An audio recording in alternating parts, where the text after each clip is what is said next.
अच्छा, मुझे आप बताइए कि जब आप ये कैंप वगैरह लगाते हैं, तो इसका आपका कोई टाइम होता है कि किस टाइम से किस टाइम तक अगर लोग आपसे जुड़ना चाहें या उस स्थान पर आना चाहें तो क्या वो टाइमिंग होती है?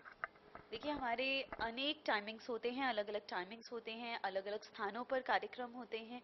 तो कोई भी व्यक्ति यदि जुड़ना चाहे तो आज के समय में तो गूगल हर बात का आंसर दे सकती है। जहाँ पे गूगल समाप्त हो जाता है वहां से ध्यान और गुरुओं का लोक शुरू होता है।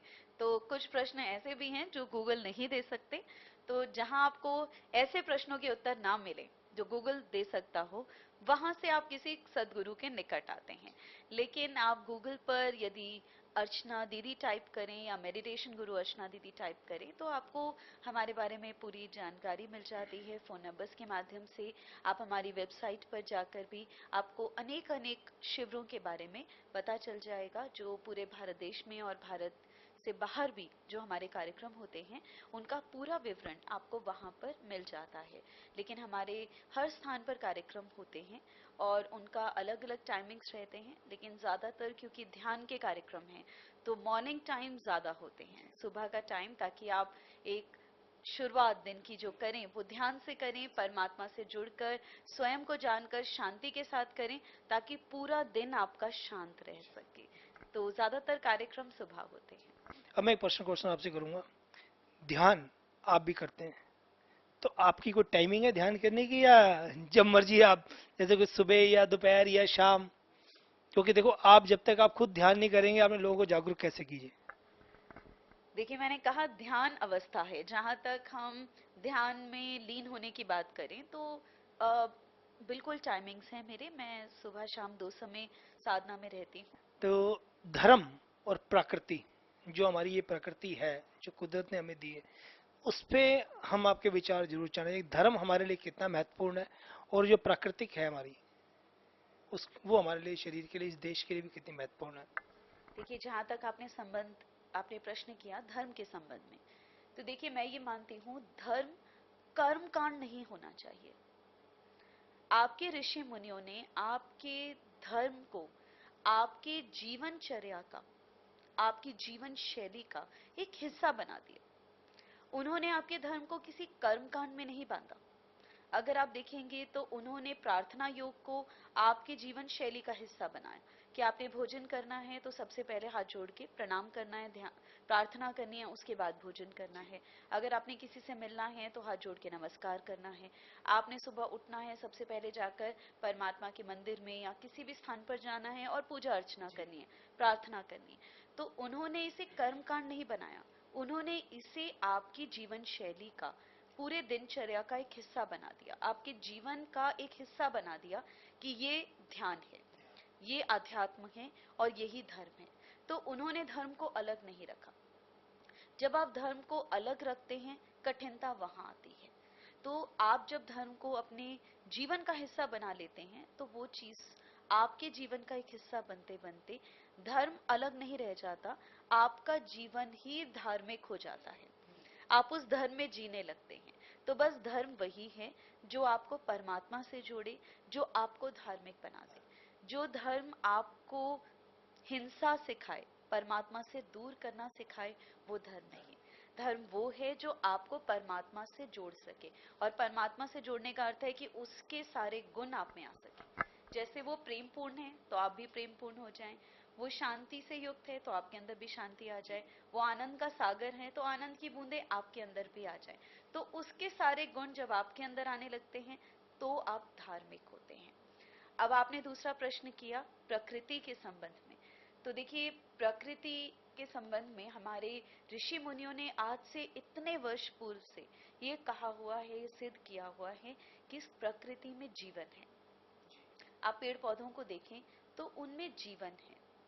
ये पेड़ पौधे आपके सबसे अच्छे मित्र, आपके सबसे अच्छे सखा हैं, आपके सबसे अच्छे अपने हैं। जैसे हम रिश्तेदारों को कहते हैं, मित्रों को कहते हैं, तो मित्र क्या करते हैं? आपके जीवन की ऑक्सीजन बनकर आते हैं। आप मुश्किल में होते हैं, प्रॉब्लम में होते हैं, आप अपने किसी बहुत अच्छे फ्रेंड से मिलते हैं और आप कहते हैं इसके आने से एक जीवन में ऑक्सीजन आ गई। तो ये ऑक्सीजन देने का कार्य आपको ये पेड़ पौधे करते हैं। तो ये पेड़ पौधे इतने प्रदूषण में भी आपको ऑक्सीजन दे रहे हैं, आपको जीवन दे रहे हैं, छाया दे रहे हैं, जिनके माध्यम से प्रकृति के कारण ही आपका जीवन चल रहा है। तो मैं सभी को कहना चाहूंगी कि आज के समय में ये प्रकृति सबसे महत्वपूर्ण है।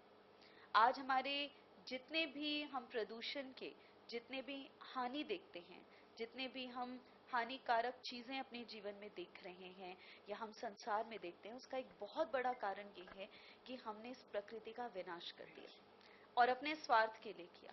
हमने थोड़े से कागज के टुकड़ों के लिए इस प्रकृति को समाप्त कर दिया, लेकिन हम ये भूल गए कि ये कागज के टुकड़े, जिसे हम नोट कहते हैं या रुपए कहते हैं या धन कहते हैं, ये भी प्रकृति की ही देन है। अगर प्रकृति ना हो तो आपको ये धन भी नहीं मिलेगा। तो अगर आप अपने स्वाद से बाहर निकलकर देखेंगे तो आप ये पाएंगे कि ये प्रकृति जीवन की सबसे अनमोल देन है, जिससे हम दूर हो गए। तो मैं ये कहना चाहूंगी कि आज के समय में हर व्यक्ति को ये चाहिए कि इस प्रकृति का संरक्षण करे, इसको समझे, इसे सही रखे, स्वच्छ रखे, और जितना हो सके आप पेड़ पौधों को, वनस्पतियों को और जो है वो धरती में बोने का प्रयास कीजिए। और उसके कारण सिर्फ आपके देश में हरियाली आएगी ऐसा नहीं, आपका जीवन सुखी और आनंदित होगा। अगर आप बहुत ज्यादा तनाव से ग्रसित रहते हैं तो भी मैं कहना चाहूंगी सुबह के समय जाइए, थोड़ी देर प्रकृति के बीच में पार्क में जाकर किसी वृक्ष के पास में बैठिए और थोड़ी देर लंबी गहरी सांस लीजिए, और आप पाएंगे कि आपका स्ट्रेस दूर हो गया, तनाव दूर हो गया। तो ये आपको प्रकृति से एक देन मिलती है, जिसका उपयोग हम सबको करना चाहिए, जिसका लाभ हम सबको लेना चाहिए, और कुछ देना भी चाहिए। तो वो देना ये है कि आप कोशिश कीजिए अधिक से अधिक पेड़ पौधे लगा सकें और इस प्रकृति का ध्यान रख सकें। अर्चना जी, मैं चाहूंगा कि आप जो ये दर्शक ये प्रोग्राम देख रहे हैं, आप आशीर्वाद रूपी कुछ शब्द, जैसे कि अपने मुखारबिंद से उनके लिए कहें। मैं आप सभी के लिए कहना चाहूंगी कि हम सभी को उस परमात्मा ने बहुत बड़ा आशीर्वाद दिया है, और वो आशीर्वाद है मुस्कान का, वो आशीर्वाद है शांति का, वो आशीर्वाद है आनंद का। हम खो गए हैं, दिशाहीन हो गए हैं, भूल गए हैं कि हमें अपने आप से जुड़ना कैसे है, अपने आप से एक कैसे होना है, अपने आप से रूबरू कैसे होना है, ये भूल गए हैं। ये ज्ञान हमें मिलता है, ये अनुभूति हमें मिलती है, ये अनुभव हमें मिलता है ध्यान के माध्यम से।